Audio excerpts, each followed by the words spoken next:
Bonjour, toujours dans la série des leçons pour la certification en Python, PySci-P.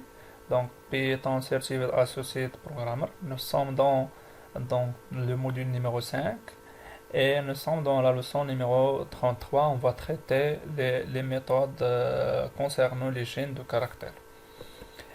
Donc, on va commencer par les méthodes qui permettent de modifier la case. On a deux méthodes, la méthode lower donc qui permet de créer toujours, elle va me donner, donc on a déjà dit que donc les chaînes de caractères c'est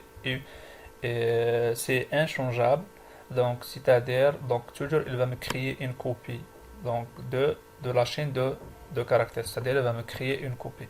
Donc normalement la fonction pardon la méthode lower, donc elle crée une copie d'une chaîne source, remplacer toutes les lettres majuscules par leur homologue minuscule et renvoie la chaîne comme résultat. Par exemple, lorsque je fais par exemple donc on a une chaîne de caractères comme ça et on a utilisé la méthode lower, automatiquement il va me donner dans le résultat tous les lettres ou tous les caractères, toutes les lettres en minuscules. C'est-à-dire, il va me faire convertir les majuscules en minuscules.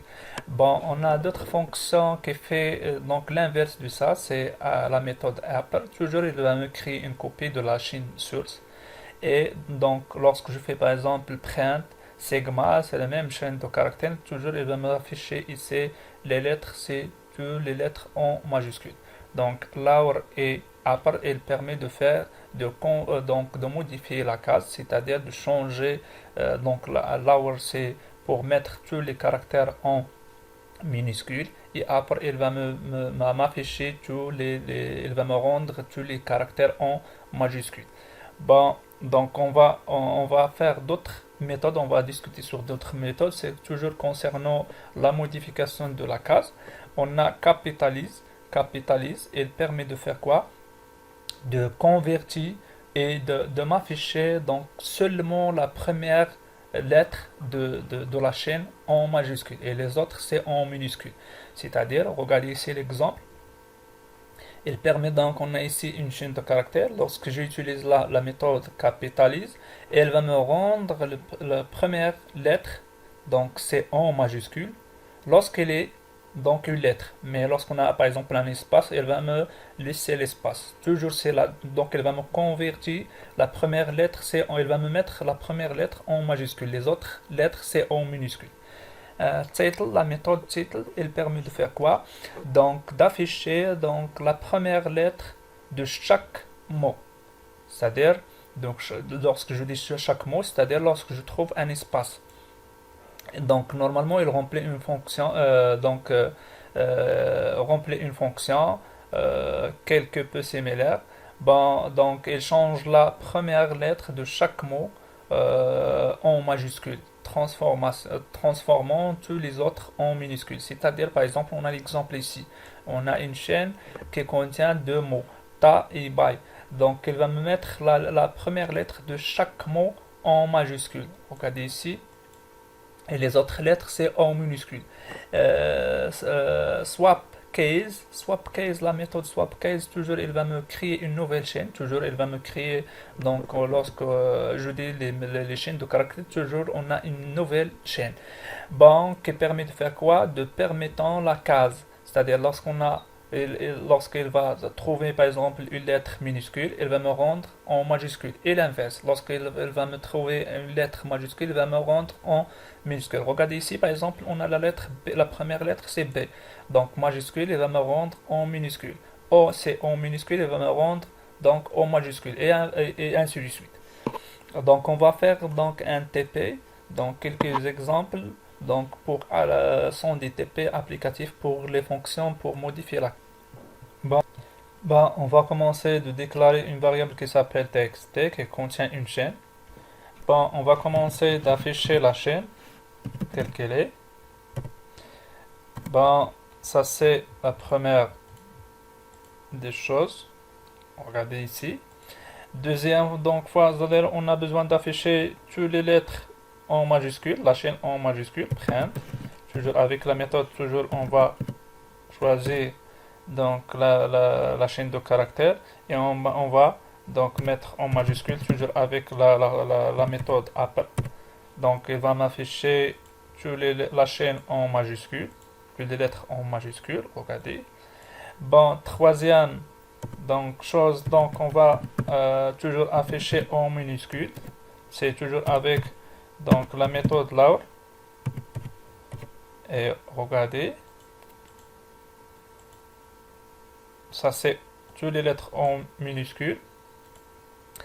Bon, après, on a besoin d'afficher seulement la première lettre de la chaîne en majuscule. C'est toujours print, donc avec capitalise.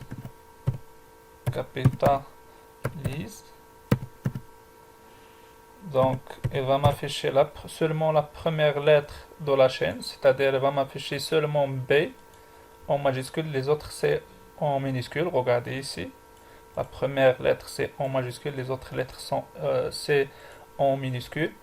Bon, on a d'autres méthodes, c'est on a besoin d'afficher seulement donc les premières lettres de chaque mot, c'est-à-dire B et D et P. Donc print, toujours avec la méthode txt, la méthode c'est title.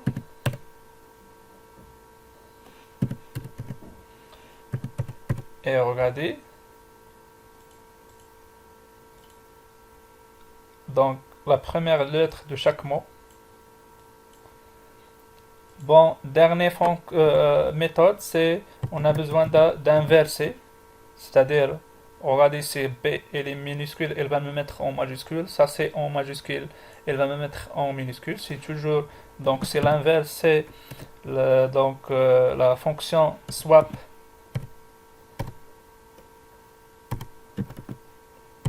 Swap case. Donc, elle va m'inverser et regardez. Ça, c'est la chaîne d'origine. Et regardez donc la chaîne qui est inversée. Bon, ça c'est concernant donc la modification de la case. On passe vers d'autres méthodes. C'est pour vérifier pour le moment la case.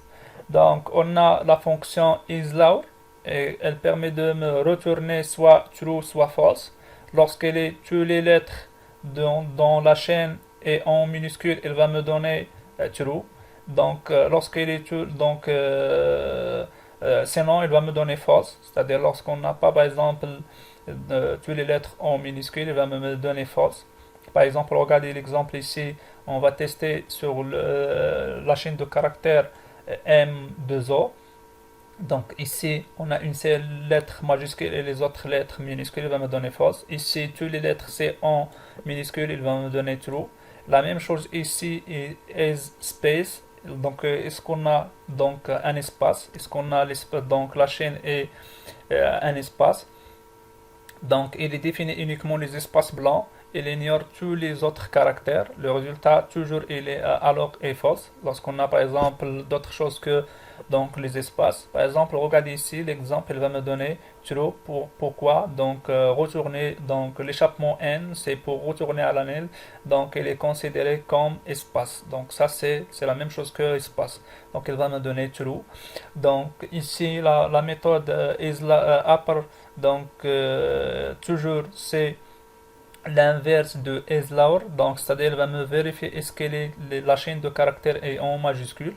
Regardez ici, lorsqu'on a une lettre majuscule et d'autres lettres minuscules, elle va me donner toujours false.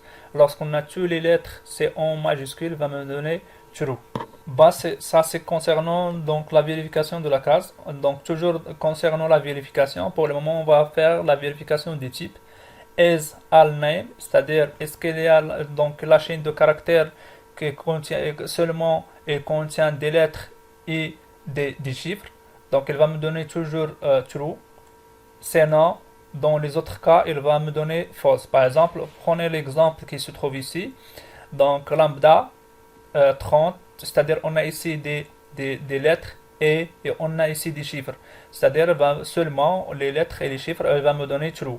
Donc regardez l'autre exemple. On a par exemple ici un point et on a espace ici. L'espace, est-ce qu'il y a donc l'espace c'est un nombre ou lettre? Non. Donc toujours il va me donner false. Regardez ici par exemple on a A, la lettre A et la lettre B, mais à l'intérieur on a espace, c'est-à-dire il va me donner false. Seulement lorsqu'on a donc seulement la chaîne qui contient donc les lettres et les chiffres, elle va me donner true.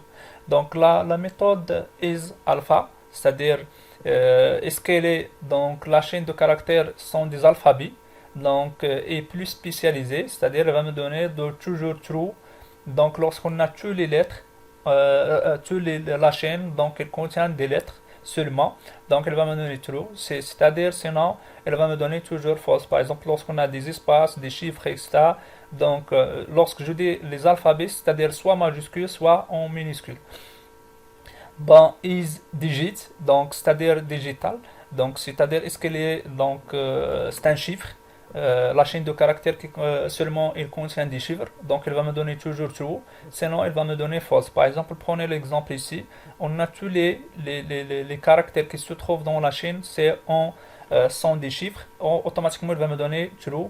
Donc lorsqu'on a donc d'autres choses que les chiffres, par exemple on a ici par exemple des lettres ou des espaces, elle va me donner toujours false.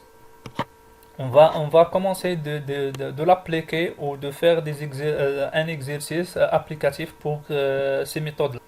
Bon, on va prendre la chaîne toujours bonjour, donc 2020. On va faire quelques tests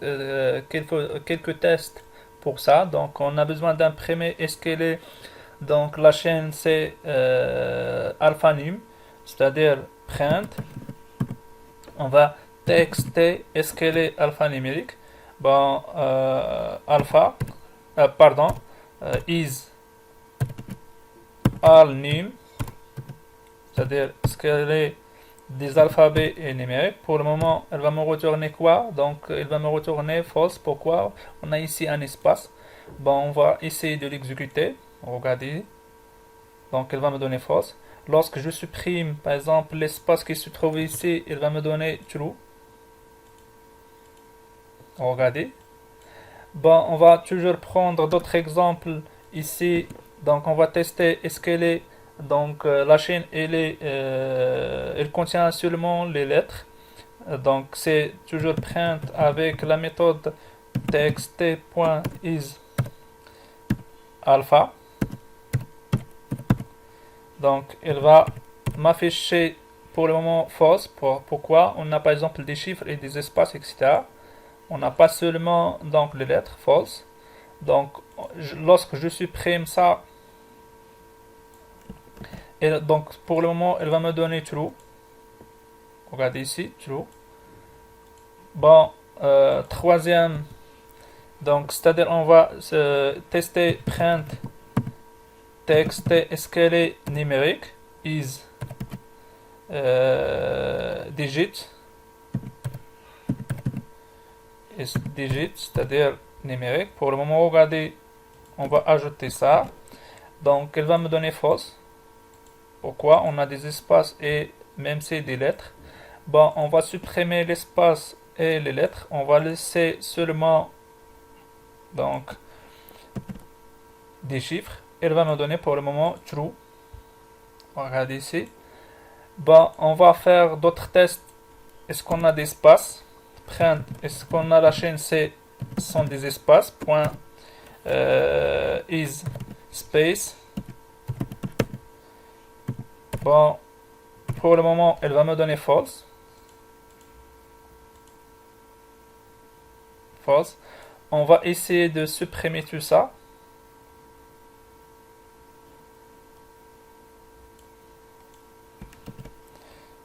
On va supprimer tout ça et on va laisser seulement l'espace, un espace. Elle va me donner pour le moment true. On va faire un autre test, c'est-à-dire concernant donc la fonction print. Est-ce qu'elle sont des chiffres, digits? Donc, on va tester est-ce que la chaîne c'est toutes les lettres en majuscules. Donc, text is Apple. Apple.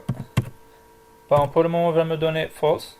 Pourquoi? On a donc les chiffres, les minuscules, etc. Elle va me donner false. Donc, on va mettre ici toutes les lettres en majuscules. Bonjour, comme ça. Et regardez, il va me donner pour le moment true. C'est bon. Donc, dernière fonction donc à tester, pardon, dernière méthode à tester, c'est print toujours texte. On va tester est-ce que la chaîne is donc lower, c'est-à-dire lower minuscule. Donc pour le moment, il va me donner false. Pourquoi? On a les lettres C en majuscule. Donc on va mettre ici les lettres en minuscule. Et pour le moment, il va me donner donc true. Bon, ça c'est concernant la vérification. Donc, est-ce qu'elle est du type numérique, donc alphabet, etc. On passe vers d'autres méthodes. Donc, des méthodes pour faire des changements. Donc, on va commencer par la méthode joint. Donc, effectuer une jointure, c'est-à-dire la concaténation, donc, la jointure, normalement. Donc, un argument comme une liste, donc la méthode, elle va prendre donc, comme argument une liste. Il faut s'assurer que tous les éléments de la liste sont des chaînes. Sinon, la méthode déclenche une exception, c'est-à-dire lorsqu'il va me trouver donc, dans la liste des chiffres, etc. Donc, il va me donner une erreur de type erreur. Par exemple, on va prendre l'exemple ici. On a besoin, donc, on a une chaîne, on a une liste qui contient des chaînes. Par exemple, premier élément, deuxième élément, etc. On va faire la concaténation entre les trois éléments, c'est-à-dire la jointure avec le caractère tiré avec le bouton 6. C'est-à-dire, finalement, il va me donner comme résultat une chaîne qui contient, par exemple, les éléments séparés par des tirés avec le bouton 6. La méthode split, il fractionne la chaîne et construit une liste de toutes les sous-chaînes détectées. Bon, par exemple, elle va prendre une chaîne qui contient des espaces. Elle va me faire la séparation entre les chaînes, entre les éléments qui se trouvent entre. Bon, donc ici on a 100 paramètres, c'est-à-dire elle va me chercher les espaces. Donc ça c'est l'élément de séparation, c'est-à-dire elle va me prendre l'élément qui contient les trois lettres. On a ici des espaces, c'est-à-dire ça c'est le premier élément. Donc deuxième élément c'est ça. On a retourné à la ligne, c'est comme espace. Donc ça c'est le deuxième élément. C'est-à-dire finalement il va me donner trois éléments ici dans la liste. Premier élément c'est ça, deuxième, etc. Et je peux faire ce qu'on appelle donc les caractères de séparation, etc. Donc lorsque je ne mentionne pas ici donc le paramètre, il va me prendre comme paramètre c'est l'élément de séparation c'est l'espace. Sinon je peux mentionner des caractères, soit des virgules, soit des tirés, etc. Bon, la méthode remplacer, donc c'est-à-dire elle permet de faire quoi? Donc c'est à deux paramètres. Donc de renvoyer une copie toujours donc, dans les chaînes. Toujours il va me donner une copie de la chaîne. De la chaîne d'origine, dans lequel toutes les occurrences du premier argument ont été remplacées par le deuxième argument. Par exemple, regardez ici, c'est la méthode remplace. Donc, il contient deux paramètres. Premier paramètre et deuxième paramètre. Toujours le deuxième paramètre, on va remplacer le premier paramètre, c'est-à-dire les éléments qui se trouvent ici, bon, par ces éléments-là. Et regardez ici la chaîne. Donc, on a ici is. Toujours, on va remplacer is et on a ici is. On va remplacer par are. Finalement, on va trouver par exemple dar et are it. Toujours, ça c'est lorsqu'on a deux paramètres. Bon, on a toujours la fonction, la méthode remplace, donc à trois paramètres. Bon, utilise le troisième argument, un nombre, c'est un nombre pour limiter le nombre de remplacements. C'est-à-dire ici, on a fait le changement ou le remplacement deux fois ou plusieurs fois. On n'a pas spécifié ici. Regardez, on n'a pas spécifié le nombre de fois à changer ou à remplacer. Mais ici, regardez l'exemple suivant. Je joue le même exemple, mais pour le moment, donc on a besoin de remplacer is par are et on a besoin de remplacer combien de fois? Deux fois, une seule fois. C'est-à-dire, il va me remplacer seulement, regardez, l'élément de la première fois, ça. C'est-à-dire, il va me pas donc remplacer le deuxième élément, c'est is. Donc, c'est-à-dire finalement, on va trouver dar, is, it. Ça, c'est concernant donc les méthodes de changement.